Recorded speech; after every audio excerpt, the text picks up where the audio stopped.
আমরা এখন বোটে করে চলে যাবো কোথায়? 5টা স্পট ঘুরবো আমরা। এই যে ট্রলার ভাড়া করলাম, আমরা প্রায় 7জন আছি। এই ট্রলার উঠবো কি আমরা। পানি কিন্তু অনেক ঠান্ডা। এই গোসল করবো না? ওমা, গোসল করতে হবো তো।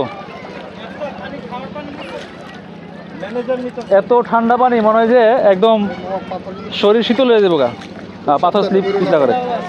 আমরা এই ট্রলার উঠবো, ট্রলার ভাড়া নিলাম। এই কত এলো ফাইনাল? কত? 800? 5টা করে না? ঠিক আছে, চলো ভাইয়া। এই যে পাথর, বড় পাথর, এই যে উঠলাম। আমি এদিকে থাকি।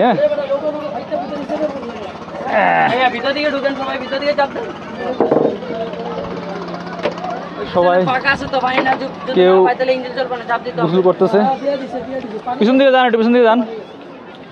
কেউ গোসল করতেছে, কেউ একজন আছে এদিকে, কেউ কেউ গোসল করতেছে, কেউ ছবি তুলতেছে। ও প্রচুর মানুষ দি। এই মামা, এই মামা, মামা, এই মামা, আমরা ভাবছি কেউ নাই, দুনিয়ার মানুষ, দুনিয়ার মানুষ দি। না না, আমরা এখান থেকে মানুষ নাই, নাই সব খালি বুঝি। প্রচুর মানুষ ঘুরতেছে এদিকে, তাই তো। আর আমি রোদ রোদ বয়ে রয়েছি।